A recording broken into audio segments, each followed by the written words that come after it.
은혜를 원소로 갚는다는 옛말이 이토록 완벽하게 들어맞는 국가 단위의 잔혹한 배신극이 또 있을까요?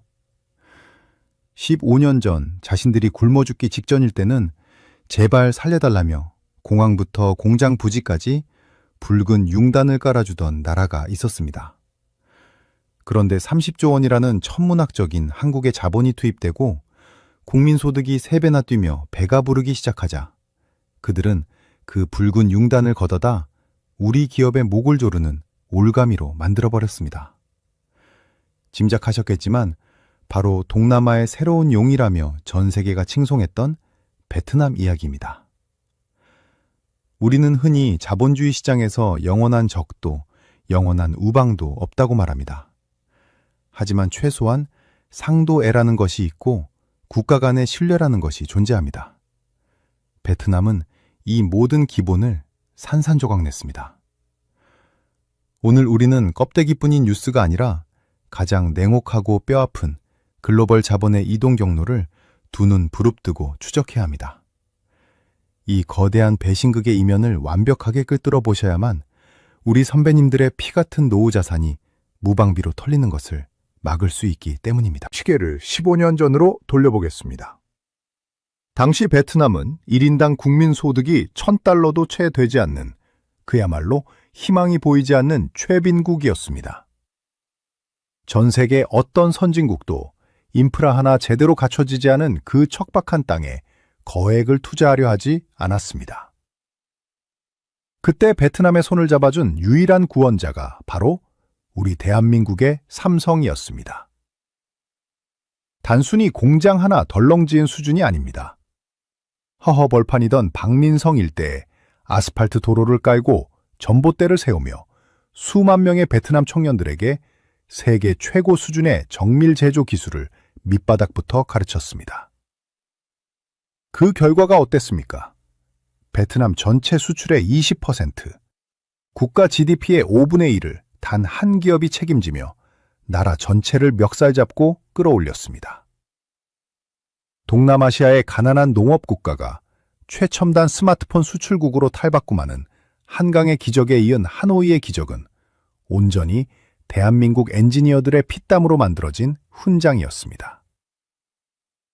하지만 인간의 욕심은 끝이 없고 어리석은 권력은 배가 부르면 주인을 무는 법입니다. 삼성이라는 거대한 외국인 직접 투자가 베트남 땅에 쇠말뚝처럼 굳건하게 박히고 200개가 넘는 한국 협력사들이 수십만 명의 일자리를 창출하자 베트남 정부의 눈빛이 서서히 달라지기 시작했습니다. 처음에는 삼성이 없으면 나라가 망할 것처럼 읍소하던 그들이 어느 순간부터 우리가 땅을 빌려주고 값싼 노동력을 제공했으니 삼성이 세계 1위를 유지하는 것이라는 기막힌 망상에 빠져들기 시작한 것입니다. 외국인 직접 투자는 국가의 신용과 일관된 정책이 생명입니다. 한번 들어온 거대 자본은 쉽게 빠져나가지 못할 것이라는 그 오만한 착각이 바로 신흥국들이 흔히 저지르는 가장 치명적인 컨트리 리스크의 시작이었습니다. 베트남은 이미 투자한 30조 원의 매몰 비용 때문에 삼성이 절대 베트남을 떠나지 못할 것이라고 확신했습니다.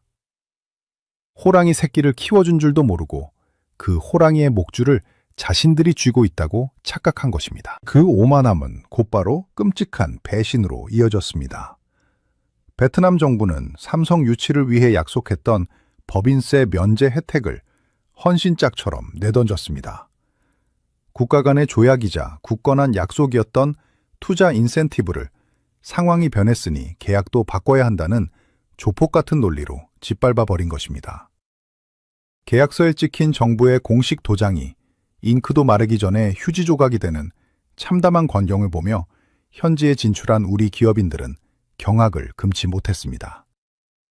문제는 여기서 끝나지 않았습니다. 베트남은 전력망 확충이라는 국가의 기본 의무조차 내팽개쳤습니다. 예고도 없는 기습적인 단전 조치로 인해 삼성 공장의 생산 라인이 수시로 멈춰섰고 공정 중이던 수천억 원어치의 스마트폰 부품들이 고스란히 쓰레기통으로 직행하는 참사가 벌어졌습니다. 공장을 돌릴 전기조차 제대로 주지 않으면서 뒤에서는 딴주머니를 차려는 이 기형적인 행태는 자본주의 시장에서 절대 용납될 수 없는 최악의 자해 행위였습니다. 선배님들, 이 기가 막힌 상황을 보시면서 어떤 생각이 드십니까? 평생을 성실하게 일하며 누군가와 약속을 하면 반드시 지켜야 한다고 믿어오신 선배님들의 상식으로는 도저히 이해할 수 없는 야만적인 행태일 것입니다. 하지만 이것이 바로 피도 눈물도 없는 글로벌 경제 전쟁의 민낯입니다. 우리가 정성껏 일궈놓은 기술과 자본을 저들은 그저 자신들의 권리인 줄 알고 함부로 대했습니다. 불과 얼마 전까지 베트남 공장 앞에서 붉은 머리띠를 두르고 한국 기업은 우리를 착취하지 말라며 목소리를 높이던 시위대의 모습은 신뢰가 무너진 국가의 수준이 얼마나 처참한지 보여주는 단면이었습니다. 삼성이 겪고 있는 이 소름 돋는 현실은 단순히 한 기업이 외국에서 겪는 흔한 고난이 아닙니다. 대한민국 제조업의 자존심을 건 전쟁이자 신뢰를 저버린 오만한 권력이 어떤 파멸을 맞이하게 되는지 보여주는 가장 잔혹한 교훈입니다. 자본은 은혜를 모르는 곳에 결코 오래 머물지 않는다는 이 냉혹한 경제적 진리를 우리는 지금 베트남의 사례를 통해 실시간으로 목격하고 있습니다. 베트남 정부 관료들의 머릿속에는 오직 하나의 계산만이 존재했습니다. 한국 기업이 이 땅에 지어놓은 수십조 원짜리 공장 설비를 놔두고 도망갈 수는 없을 것이라는 어리석은 맹신이었습니다. 15년 동안 자신들을 먹여 살려준 은인을 향해 이제 와서 안방 문서까지 내놓으라며 칼을 들이미는 격이었습니다. 배가 고플 때는 간쓸게 다 내어줄 것처럼 굴더니 배가 부르고 나니 숟가락을 집어던지는 이 처참한 배은망덕은 결국 그들 스스로의 목을 치는 단두대가 되고 맙니다. 굶주린 이리 때처럼 당장 눈앞에 보이는 탐욕에 눈이 멀어버린 베트남은 급기야 넘어서는 안 될 선을 밟아버리고 맙니다. 그것은 단순히 약속했던 세금을 깎아주지 않겠다는 수준의 몽리가 아니었습니다. 글로벌 최저한세라는 전 세계적인 조세제도의 변화를 핑계삼아 우리 기업을 향해 노골적인 세금 약탈을 선언함과 동시에 대한민국 엔지니어들이 수십 년간 밤잠을 설쳐가며 만들어낸 국가 기밀급 핵심 노하우마저 공짜로 내놓으라는 경악스러운 청구서를 들이미기에 이릅니다. 그 경악스러운 청구서의 내막을 자세히 들여다보면 참으로 기가 막혀서 헛웃음이 나올 지경입니다. 베트남은 전 세계적으로 새롭게 도입되는 글로벌 최저한세라는 국제 조세 제도를 아주 교묘하고 악랄하게 악용했습니다. 이 제도는 원래 거대 다국적 기업들이 조세 회피처로 돈을 빼돌리는 것을 막기 위해 최소 15%의 세금을 매기자는 국제사회의 약속입니다. 그런데 베트남은 이 선진적인 국제 규범을 핑계삼아 과거 자신들이 삼성에게 무릎 꿇고 제안했던 세금 면제 약속을 하루아침에 백지화해버렸습니다. 국제사회의 룰을 따른다는 그럴듯한 명분으로 자신들의 가장 큰 은인을 가장 먼저 합법적으로 털어먹는 이 기막힌 꼼수. 30조 원을 투자해 나라 경제를 수렁에서 건져준 기업에게 감사패는 주지 못할 망정 5천억 원짜리 현금 벌금 고지서를 날리는 형국이었습니다. 하지만 5천억 원이라는 막대한 세금 폭탄은 그저 저들의 탐욕을 알리는 맛보기에 불과했습니다. 진짜 소름 돋는 약탈의 본색은 따로 있었습니다. 베트남 산업통상부의 고위 관료가 삼성 경영진을 밀실로 불러놓고 던진 말은 정상적인 국가기관의 언어가 아니라 삼류 뒷골목 조폭들의 협박과 조금도 다를 바가 없었습니다. 그들은 삼성 스마트폰의 심장부이자 글로벌 기술 패권의 핵심이라 할 수 있는 7나노 반도체 공정 기술을 대가 없이 베트남에 넘기라고 요구했습니다. 선배님들, 이 7나노 반도체 기술이 대체 어떤 것인지 그 무게감을 정확히 아셔야 합니다. 이것은 단순히 쇳덩이를 깎고 조립해서 물건을 만드는 수준의 기술이 아닙니다. 손톱만한 칩 안에 수십억 개의 미세한 두뇌를 집어넣는 21세기의 연금술이며 미국과 중국이 이 기술 하나를 독점하기 위해 국가의 명운을 걸고 무역전쟁을 벌이는 바로 그 황금 열쇠입니다. 우리 대한민국 엔지니어들이 밥 먹는 시간조차 아껴가며 수십 년의 세월과 수조 원의 천문학적인 연구 개발비를 쏟아부어 피눈물로 완성해낸 국가 기밀급 노하우입니다. 이 지점에서 이 영상을 시청하시는 분들이 반드시 챙겨가셔야 할 냉혹한 정보적 이득이 있습니다. 지금 눈앞에서 벌어지는 이 기술 패권의 흐름과 자본의 이동을 읽지 못하면 선배님들이 평생 피땀 흘려 모아둔 연금과 노후 자산이 하루아침에 휴지 조각처럼 녹아내리는 것은 시간 문제입니다. 거대한 글로벌 자본은 의리나 정에 얽매이지 않고 오직 가장 고도화된 기술을 완벽하게 보호할 수 있는 신뢰의 땅으로만 흐르기 때문입니다. 삼성이 베트남의 이 야만적인 요구에 어떻게 대응하며 새로운 부의 지도를 그려나가는지, 그 돈의 물길을 정확히 추적하셔야만 다가올 거대한 경제 충격 속에서 내 가족의 자산을 안전한 방주에 태울 수 있습니다. 이면의 진실을 파악하는 자만이 위기를 기회로 바꾸고 남은 30년의 노후를 흔들림 없이 지켜낼 수 있다는 사실을 잊지 마십시오. 베트남의 논리는 참으로 어처구니가 없었습니다.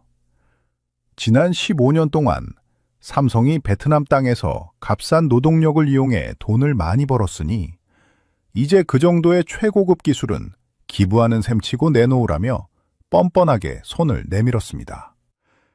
자신들이 15년 전 1인당 국민소득 1,000달러도 안 되던 시절 흙먼지 날리던 박민성의 논밭을 일궈 세계 최대의 생산기지로 만들어준 것이 누구인지 완전히 망각한 태도였습니다. 베트남 청년 7만 명을 모아놓고 나사 조이는 법부터 정밀 조립 기술까지 무상으로 가르쳐주며 제조업의 기초 체력을 길러준 것이 바로 우리 대한민국입니다. 그런데 기초적인 걸음마를 가르쳐주니 이제는 세계 최고 권위의 7나노 반도체 설계 도면을 통째로 훔치려 드는 이 역설적인 상황을 어떻게 이해해야 할까요? 수도 하노이 한복판에 전기를 안정적으로 공급할 능력조차 부족한 나라가 양자역학 수준의 미세 공정을 요구하는 참극은 코미디를 넘어선 비극입니다. 은혜를 베푼 자가 오히려 약탈의 대상이 되어버리고 붉은 융단을 깔아주던 손이 목을 조르는 밧줄로 변해버린 이 비극적인 현장은 글로벌 자본주의 시장에서 낭만이나 얄팍한 동정심 따위는 철저하게 쓰레기통에 버려야 한다는 뼈아픈 진리를 우리에게 각인시켜줍니다. 더욱 분노를 자아내는 것은 저들의 비열한 협박 방식이었습니다. 만약 이 7나노 기술을 순순히 넘기지 않으면 외국계 기업을 향한 세무조사를 더욱 가혹하게 실시하고 공장 가동에 필수적인 전기를 수시로 끊어버리겠다는 노골적이고 치졸한 위협까지 서슴지 않았습니다. 선배님들, 최첨단 전자기기 공장에서 전기를 끊는다는 것이 어떤 의미인지 아십니까? 단순히 전등이 꺼지고 에어컨이 멈추는 것이 아닙니다. 단 1초라도 전력이 끊기면 정밀하게 세팅된 전체 생산 라인이 멈춰서게 되고 공정 중이던 수천억 원어치의 부품들은 그 즉시 복구 불가능한 쓰레기로 전락하고 맙니다. 베트남은 이 치명적인 약점을 아주 잘 알고 있었습니다. 그들은 국가 전력망이라는 인프라를 인질로 삼아 삼성의 머리에 총구를 겨누고 안방 금고를 열라고 협박하는 국가적 차원의 인질극을 벌인 것입니다. 계약서에 선명하게 찍힌 법인세 제로, 연구활동 보장, 토지 무상 제공이라는 정부의 도장들이 무색하게 상황이 변하고 자신들의 국력이 조금 세졌으니 기존의 계약도 전부 바꿔야 한다는 저들의 무법자 같은 논리는 자본주의의 근간을 뒤흔드는 폭거였습니다. 배가 고파 쓰러지기 직전에는 간과 쓸개라도 다 내어줄 것처럼 굴더니 배가 부르고 나니 은인의 밥상에 숟가락을 집어던지는 이 처참한 배은망덕. 이 광기 어린 조폭식 약탈 앞에서 삼성의 총수 이재용 회장은 어떤 반응을 보였을까요? 그는 분노하며 책상을 내리치지도 않았고 억울하다며 언성을 높이지도 않았습니다. 쏟아지는 베트남의 협박 속에서 이재용 회장은 그저 얼음장같이 차가운 침묵으로 응수했습니다. 베트남 관료들은 그 고요한 침묵을 보며 삼성이 결국 수십조 원의 막대한 매몰 비용과 당장의 글로벌 생산 차질을 두려워해 자신들의 억지 요구에 백기투항할 것이라며 속으로 샴페인을 터뜨릴 준비를 하고 있었습니다. 하지만 저들은 얕은 탐욕에 눈이 멀어 뼈아픈 오판을 저지르고 말았습니다. 분노의 외침보다 더 무서운 것이 바로 모든 미련을 끊어내고 손절을 결심한 자의 차가운 침묵이라는 사실을 완벽하게 간과한 것입니다. 자본주의 생태계에서 신뢰를 잃은 파트너에게 주어지는 가장 잔인하고 자비 없는 형벌이 무엇인지 저들은 상상조차 하지 못했습니다. 그 숨막히는 침묵의 시간 속에서 대한민국의 거함 삼성은 이미 베트남이라는 썩어가는 늪을 통째로 도려내어 완전히 다른 대륙으로 이식해버리는 인류 역사상 유례없는 거대한 짐싸기를 준비하고 있었습니다. 그 숨막히는 침묵의 시간 속에서 대한민국의 거함 삼성은 이미 베트남이라는 썩어가는 늪을 통째로 도려내어 완전히 다른 대륙으로 이식해버리는 인류 역사상 유례없는 거대한 짐싸기를 준비하고 있었습니다. 2023년 10월 삼성전자 서초 사옥의 가장 깊숙한 곳에서는 이재용 회장이 직접 주재하는 극비 회의가 열렸습니다. 안건은 단 하나, 베트남 철수 시나리오였습니다. 같은 시각, 베트남 관료들은 여전히 콧노래를 부르며 샴페인 잔을 부리치고 있었습니다. 15년 동안 30조 원이나 쏟아부었는데 설마 그 거대한 공장을 하루아침에 버리고 떠나겠느냐는 참으로 순진하고도 멍청한 확신이었습니다. 한국 기업들이 결국 10억 달러라는 천문학적인 매몰 비용을 포기하지 못해 자신들의 억지 요구에 무릎을 꿇을 것이라 믿고 오만하게 최후 통첩을 날렸던 것입니다. 그들은 자본주의의 정점에 선 기업가들이 가장 혐오하는 것이 당장의 금전적 손실이 아니라 원칙이 무너진 예측 불가능한 불확실성이라는 사실을 전혀 알지 못했습니다. 이재용 회장의 판단은 칼날처럼 예리하고 얼음장처럼 차가웠습니다. 수조 원의 단기적인 손해는 뼈아프지만 약속을 손바닥 뒤집듯 바꾸는 파트너와는 단 하루도 더 미래를 설계할 수 없다는 단호한 결론을 내린 것입니다. 신뢰가 깨진 곳에 미래는 없다는 이 짧고도 묵직한 한마디가 베트남의 심장을 향해 정조준되었습니다. 회의가 끝나자마자 삼성의 거대한 기동부대가 일사불란하게 움직이기 시작했습니다. 이것은 단순히 공장 몇 개를 옆 나라로 옮기는 수준의 가벼운 작업이 아니었습니다.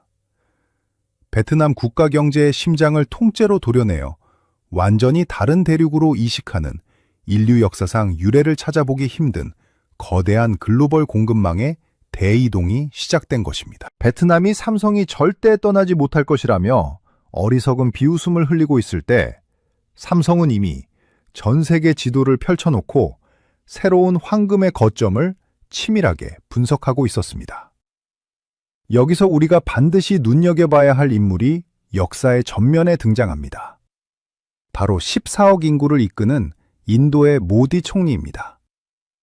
인도는 베트남이 오만함의 늪에 빠져 허우적대고 있을 때 국가의 명운을 걸고 가장 몸을 낮추어 삼성의 마음을 훔쳤습니다. 인도의 모디 총리는 이재용 회장을 만나기 위해 공항까지 직접 달려나와 붉은 융단을 깔았습니다. 한 나라의 최고 지도자가 기업인을 향해 우리는 베트남처럼 배신하지 않습니다. 약속은 법으로 철저히 보장하고 삼성을 인도의 국가적 보물로 대우하겠습니다. 라며 진심 어린 약속을 건넨 것입니다. 베트남이 제발로 걷어찬 그 거대한 복덩이를 인도는 나라의 운명을 걸고 단숨에 낚아챘습니다. 말로만 환영한 것이 아닙니다. 실제로 인도는 삼성 전용 전력선을 즉각 깔아주었고 스마트폰 생산량에 비례해 현금으로 막대한 보너스를 지급하는 파격적인 인센티브 법안을 속전속결로 통과시켰습니다. 선배님들, 이것이 바로 자본주의의 가장 무서운 속성입니다. 자본은 오직 신뢰라는 이름의 튼튼한 선로 위에서만 속도를 냅니다. 약속을 헌신짝처럼 버리는 베트남에는 단 1원의 추가 투자도 아깝지만 법치와 신뢰로 기업을 완벽하게 보호해주겠다는 인도에는 10조 원, 20조 원의 거대한 자본이 폭포수처럼 쏟아지는 법입니다.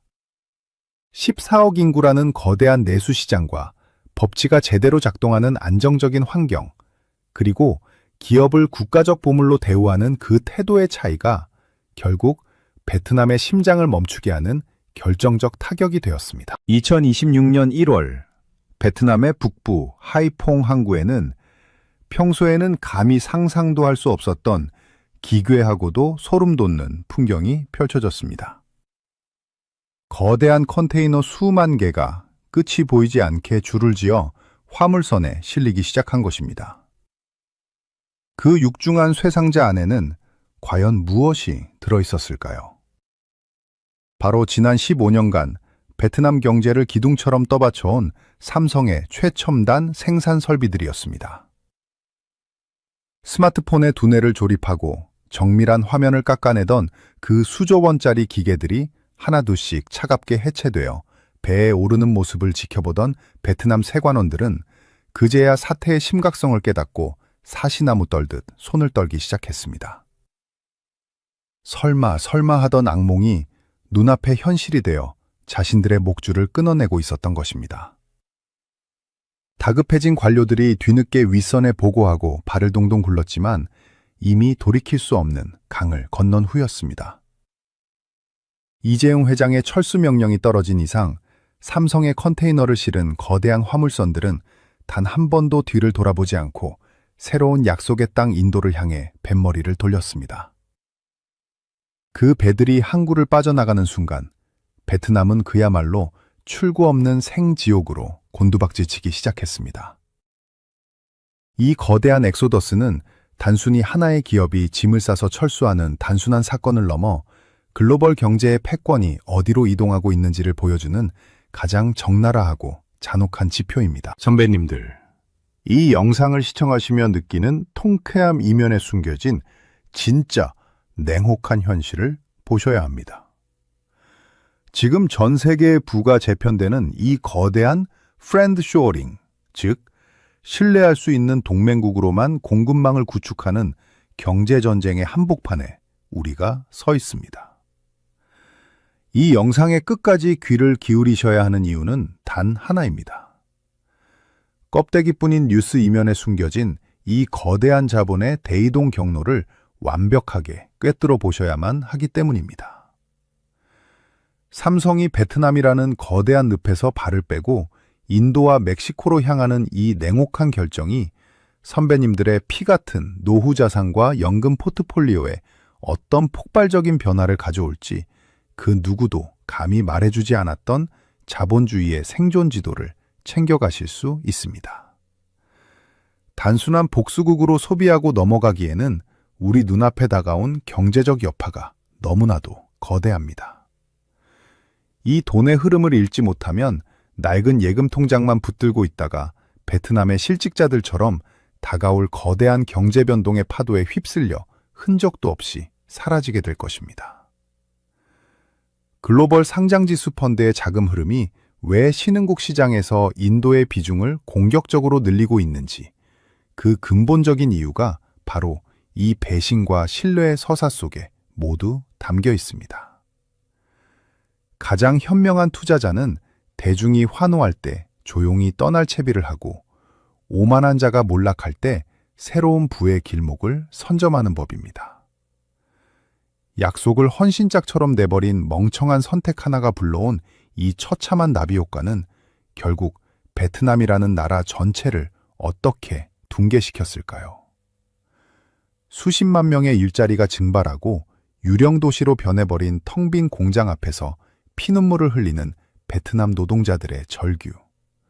그리고 자존심마저 내팽개치고 굴욕적인 석고대죄를 준비하는 베트남 정부의 그 비참한 몰락의 현장 속으로 한 걸음 더 깊이 들어가 보겠습니다. 돈과 권력의 얄팍한 속임수가 어떻게 가장 잔인한 부메랑이 되어 돌아오는지 두 눈으로 직접 확인하시기 바랍니다. 참으로 기가 막히고 역설적인 풍경이 대한민국 경제의 심장부라 불리는 서울 서초동 삼성타워 로비에서 펼쳐졌습니다. 선배님들, 한번 이 통쾌한 장면을 머릿속으로 상상해 보십시오.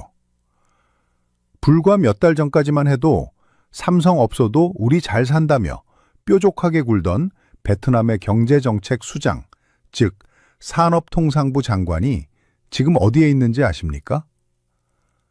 그는 지금 삼성 사옥 1층 로비에 딱딱한 소파에 앉아 넋이 나간 표정으로 시계만 쳐다보고 있습니다. 한 나라의 경제를 쥐락펴락하는 장관급 고위 관료가 삼성의 실무진이라도 좋으니 제발 한 번만 만나달라며 1시간, 2시간째 아무런 안내도 받지 못한 채 하염없이 기다리고 있는 것입니다. 베트남 정부는 이제야 사태의 심각성을 뼈저리게 깨닫고 한국으로 장관을 보내 무릎을 꿇고 있습니다. 서초동 삼성타워 로비에서 2시간 동안 뻗치기를 하며 애절한 제안서를 들고 기다리는 이 굴욕적인 현장. 이것이 바로 15년의 신뢰를 헌신짝처럼 버린 국가가 맞이하게 되는 가장 적나라하고 처참한 굴욕의 현장입니다. 예전 같았으면 우리가 감히 상상이나 할 수 있었을까요? 삼성이 처음 척박한 베트남 땅에 발을 들였을 때 저들은 우리 대한민국 기업을 거의 신처럼 모셨습니다. 공항에 내리자마자 최고 수준의 국빈 대우를 하고 화려한 레드카펫을 깔아주며 제발 우리나라 청년들을 먹여 살려달라고 땅바닥에 엎드려 읍소하던 그들이었습니다. 그런데 나라 형편이 조금 나아졌다고 해서 시건방진 오만함에 빠져 은인인 삼성의 등에 칼을 꽂더니 이제 나라 경제가 통째로 심정지 상태에 빠지자 다시 비굴하게 한국으로 날아와 뻗치기를 하고 있는 것입니다. 안내데스크 직원은 무심한 표정으로 기다리라는 말만 앵무새처럼 되풀이하고 장관의 손에 덜덜 떨리며 들린 50페이지짜리 애절한 제안서는 차가운 대리석 바닥만큼이나 철저하게 외면받고 있습니다. 그렇다면 이 다급해진 장관이 두 손에 꽉 쥐고 온 그 두툼한 서류 뭉치에는 대체 어떤 내용이 적혀 있었을까요? 법인세를 다시 5%로 대폭 낮춰주겠다. 전기는 무조건 삼성 공장부터 1순위로 끊기지 않게 공급하겠다. 삼성이 원하는 모든 규제를 다 풀어주겠다는 눈물겨운 항복 선언문이었습니다. 법인세를 다시 낮춰주겠다. 전기는 무조건 삼성부터 주겠다며 읍소하지만 이미 버스는 떠났습니다. 삼성의 시선은 차가웠습니다. 이미 인도의 노이다와 멕시코의 퀘레타로로 모든 생산기지의 심장을 완전히 옮겨버린 삼성에게 베트남 장관의 엎질러진 물 같은 뒤늦은 후회는 아무런 가치가 없었습니다. 2시간의 피말리는 기다림 끝에 장관이 겨우 안내받은 곳은 총수 회장실이 아니라 실무를 담당하는 전무급 임원의 작은 회의실이었습니다. 한 나라의 장관이 기업의 전무를 상대로 석고대죄를 해야 하는 이 굴욕적인 상황이야말로 파트너의 굳건한 신뢰를 저버린 대가가 얼마나 혹독한지를 뼈저리게 보여주는 상징적인 장면입니다. 회의실에 마주 앉은 삼성 임원의 표정은 한겨울 얼음장처럼 차가웠습니다. 베트남 장관은 떨리는 손으로 애지중지 가져온 제안서를 건네며 우리가 모든 것을 잘못했다. 제발 한 번만 더 믿고 돌아와 달라고 애원했습니다. 하지만 삼성의 대답은 너무나도 단호하고 서늘했습니다. 장관님, 우리에게 지금 중요한 건 제안서에 적힌 화려한 숫자가 아닙니다. 이미 완전히 무너져버린 신뢰입니다. 굳은 약속을 손바닥 뒤집듯 가볍게 바꾸고 파트너를 사지에 방치한 나라를 우리가 어떻게 다시 믿고 수십조 원을 맡기겠습니까? 한 번 깨진 신뢰의 그릇은 어떤 황금 보상으로도 다시 채울 수 없습니다. 한 번 깨진 신뢰의 그릇은 어떤 황금으로도 다시 붙일 수 없다는 것을 삼성은 전 세계에 몸소 증명해 보였습니다. 이 단호한 한마디에 장관은 억울한 듯 입술을 깨물며 아무런 대답도 하지 못한 채 허탈하게 자리를 일어설 수밖에 없었습니다. 30분 만에 허무하게 끝난 면담을 뒤로하고 화려한 노비를 고개 숙여 걸어 나오는 장관의 뒷모습은 전쟁에서 패배한 패잔병보다 더 처참했습니다. 굳건한 신뢰를 쌓는 데는 15년이라는 긴 피땀과 시간이 걸렸지만 그것을 무너뜨리는 데는 고작 1년의 오만함이면 충분했던 것입니다. 베트남의 이 뼈아픈 사례는 전 세계 국가들과 기업인들에게 아주 명확하고 무거운 교훈을 줍니다. 비즈니스든 외교든 상대방의 호의를 자신들의 당연한 권리로 착각하고 파트너를 함부로 대하는 순간 그들이 가진 모든 소중한 것을 한순간에 잃게 된다는 사실입니다. 선배님들, 이 장면이 우리 가슴속에 주는 카타르시스는 단순히 감정적으로 속이 뻥 뚫리는 사이다가 아닙니다. 이것은 우리 대한민국 제조업의 위상이 전 세계 자본시장에서 얼마나 흔들림 없이 절대적인 위치에 올라와 있는지를 보여주는 너무나도 통쾌한 증거입니다. 자신들의 오만함이 불러온 국가적 재앙을 수습하려 베트남이 삼성의 빈자리를 채우려 급하게 불러들인 중국 기업들은 지금 그 땅에서 무엇을 하고 있을까요? 저들은 애초에 약속했던 투자는커녕 오히려 베트남의 꿀같은 세제 혜택만 쏙 빼먹고 기술은 단 1%도 넘겨주지 않은 채 자국민들에게 더 가혹한 노동 조건을 강요하고 있습니다. 늑대를 피하려다 더 굶주린 호랑이를 안방 깊숙이 들인 꼴이니 베트남 국민들의 걷잡을 수 없는 분노는 이제 떠나버린 삼성이 아니라 그토록 무능하고 어리석은 자신들의 정부로 향하고 있습니다. 더욱 우리를 소름 돋게 만드는 사실은 베트남의 국가 신용 등급이 끝없는 나락으로 떨어지면서 전 세계의 투자 자금이 베트남을 미련 없이 쓰레기통에 던져버리고 있다는 점입니다. 한번 굳은 약속을 뒤집은 나라라는 주홍글씨 낙인이 찍히는 순간 냉혹한 자본은 가장 잔인하고 신속한 방식으로 보복을 가합니다. 현재 베트남 주식시장은 연일 바닥을 모르고 폭락하고 있고 그들의 동화 가치는 휴지 조각, 종이 조각이 되어가고 있습니다. 15년 전에 가난했던 과거로 되돌아가는 수준이 아니라 아예 국가 성장의 동력 자체가 완전히 꺼져버린 출구 없는 암흑의 시대로 진입한 것입니다. 자, 선배님들, 이제 이 웅장하고 숨막히는 복수 드라마의 최종장에 다다랐습니다. 베트남 정부가 허공에 날려버린 그 천문학적인 엄청난 기회비용이 과연 우리 대한민국 우량 기업들의 든든한 가치와 선배님들의 피 같은 연금 통장에 어떤 식으로 입금될지 정확히 아셔야 합니다. 이 거대한 혼돈의 소용돌이 속에서 우리 시니어 세대가 남은 30년 노후를 편안하고 당당하게 보내기 위해 반드시 낚아채야 할 마지막 황금 기회는 대체 어디에 숨겨져 있는지 그 누구도 감히 속 시원하게 말해주지 않았던 자본주의의 최종 비밀을 지금 바로 낱낱이 공개하겠습니다. 오늘 방송의 이 마지막 핵심 내용을 놓치신다면 오늘 여러분이 가슴 뜨겁게 들으신 그 모든 분노와 통쾌함은 그저 내일이면 잊힐 길거리 가십거리에 불과할 것입니다. 정신을 바짝 차리고 이 거대한 돈의 이동 경로를 끝까지 두 눈 부릅뜨고 추적하십시오. 평생을 허리띠 졸라매며 땀 흘려 모은 내 소중한 재산을 가장 안전한 곳에 단단하게 묻어두고 완벽하게 지켜내 진짜 정답이 바로 이 다음에 펼쳐집니다. 참으로 비정하고도 냉혹한 자본주의의 최종 결산표가 이제 우리 눈앞에 완전히 그 모습을 드러냈습니다.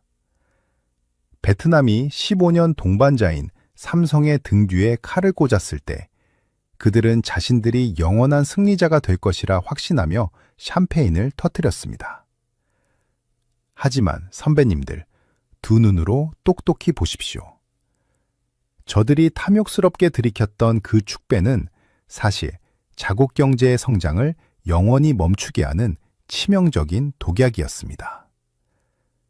삼성이 던진 철수라는 마지막 카드는 은혜를 원수로 갚은 배신자의 심장을 단숨에 멈춰 세우는 가장 우아하면서도 잔혹한 복수극이 되었습니다. 이제야 베트남 정부는 텅 빈 로비에서 무릎을 꿇고 제발 돌아와 달라고 피눈물을 흘리며 애원하고 있지만 이미 화려했던 파티는 끝났고 불 꺼진 공장에는 차가운 모래바람만 불고 있습니다. 우리가 이 지독한 배신극을 통해 반드시 가슴에 새겨야 할 단 하나의 뼈아픈 진실이 있습니다. 세상에 영원한 짝사랑은 없으며 신뢰를 저버린 자본은 가장 잔인한 방식으로 피해 보복을 한다는 사실입니다.